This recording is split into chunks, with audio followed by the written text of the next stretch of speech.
Nos encontramos con Francisco Javier González Tablas y que va a presentar esta tarde La cortina del luto.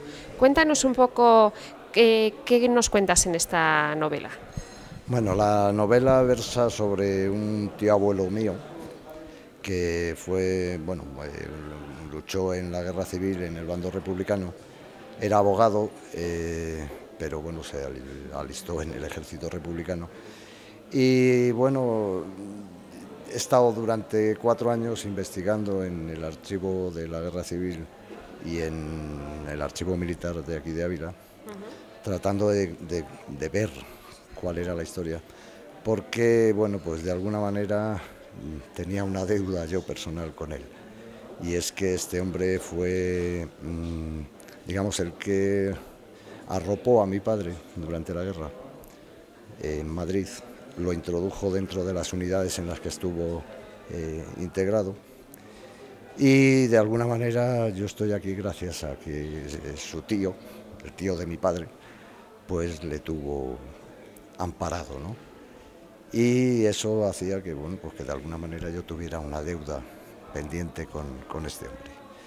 Lo que sucedía es que, claro, yo podía o puedo escribir la historia, pero yo quería acercarme más a la persona, y la única manera de poderme acercar a la persona es novelando, tratando de imaginar qué es lo que fue, qué es lo que le pasó, qué es lo que sintió, qué es lo que sufrió durante esos 2 años de guerra hasta el momento de su fusilamiento en marzo del 38.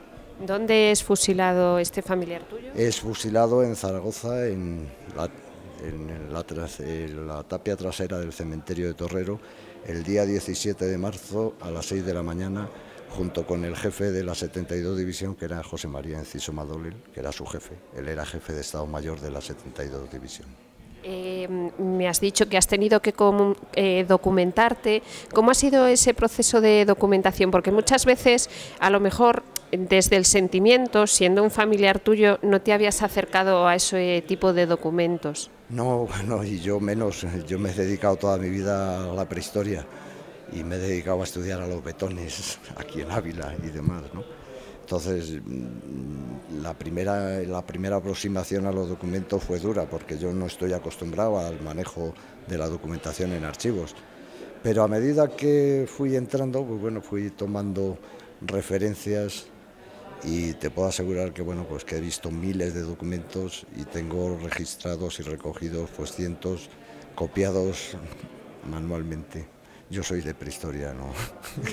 Aunque luego evidentemente trabajo con el ordenador, pero me gustaba transcribir los documentos a mano, porque eso me hacía tener un mayor conocimiento real de lo que se estaba contando en esos documentos. No sé si tu padre vive en estos momentos. Mi padre desgraciadamente murió el año 74. Mi padre fue cajero del Banco de España aquí en Ávila. Luego nos fuimos a Salamanca, pidió el traslado a Salamanca y desde entonces... Pero seguro que te ha visto escribir esta novela y es un poco en homenaje a 2 personas de la familia, ¿no? Bueno, mi padre no, lamentablemente no ha podido verlo. Me hubiera gustado, esto es una cosa que siempre me ha quedado ahí, ¿no? Cuando mi padre podía contar, yo no preguntaba. Y ahora que me gustaría preguntarle, no puedo. Pero bueno, son avatares de la vida, ¿no? Pero yo creo que de alguna manera la imagen que yo trato de transmitir de esta persona es la de un hombre que, bueno, pues que... hay una frase en la novela en la que ¿La quieres buscar? No, creo que me la sé. En la que va un sacerdote a confesarle el último día de su existencia, ¿no? Y le recrimina que por qué está o ha estado con el bando republicano, ¿no? Y él le contesta que, bueno, pues que, mira, yo como abogado, como jurista, no podía estar más que del lado de la legalidad. Y él era un hombre probablemente de derechas y católico practicante. Pero su formación como abogado le hizo ponerse del lado de lo que él consideraba que era la legalidad. ¿Por qué La cortina del luto? Eso no lo puedo contar.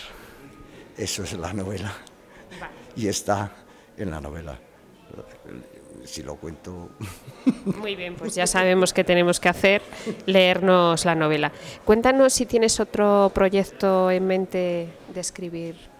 Hombre, ahora mismo estoy terminando lo que es la historia, digamos lo que es el trabajo histórico. En definitiva, he hecho una recopilación de documentos muy exhaustiva y creo que hay que escribirla, ¿no? Pero ya no es la aproximación al personaje, sino bueno, la aproximación a una serie de movimientos de gente que estuvo vinculada a estos personajes, tanto a José María Enciso como a José María González Tablas, y en los lugares en donde sufrieron, padecieron y al final murieron, ¿no?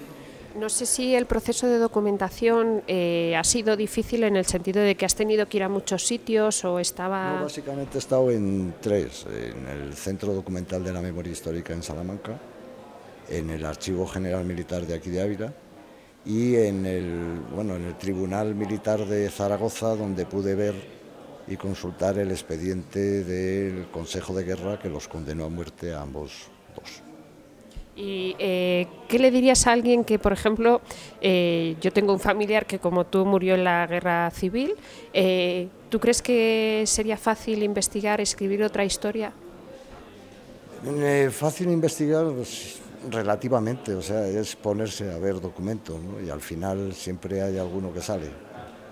Pero yo diría que la aproximación siempre tiene que ser desde una perspectiva no tanto de tratar de entender la guerra, sino de entender al personaje. Porque si se plantea cómo entender la guerra, vamos a caer en los partidismos, ¿no? Y yo creo que tampoco es bueno. Estás acostumbrado a estudiar otras épocas de la historia y ese paso del tiempo me imagino que hace que seas más objetivo que lo que has sido ahora, ¿no? Bueno, en la historia la objetividad es algo que no existe, lamentablemente. No, bueno, lamentablemente no, es algo que es consustancial con las personas, ¿no? No podemos aislarnos ni separarnos de lo que somos. Y cuando hacemos o reconstruimos la historia, siempre la reconstruimos desde nuestras propias convicciones. Y es muy difícil aislarse de eso y salirse de eso. Siempre lo intentamos, pero la imposibilidad es manifiesta, ¿no? Entonces, reconstruir la historia, siempre que se haga ¿cómo te diría yo?, con la claridad y con la buena fe de querer contar lo que tú crees que es la verdad. Digo lo que tú crees, no es que sea la verdad, sino la que tú crees que es la verdad. Yo creo que siempre es bueno. Y dinos dónde podemos adquirir La cortina del luto. Pues lamentablemente la editorial no ha dado ninguna publicidad a la novela. Y la única manera es entrando en la página web de la editorial, que es United PC, y ahí se puede, por la vía telemática esta, se puede conseguir la novela. Vale, pues nada, adquiriremos la novela y conoceremos un poco, no de la historia de España, sino de la historia de tu familia. Muchas gracias.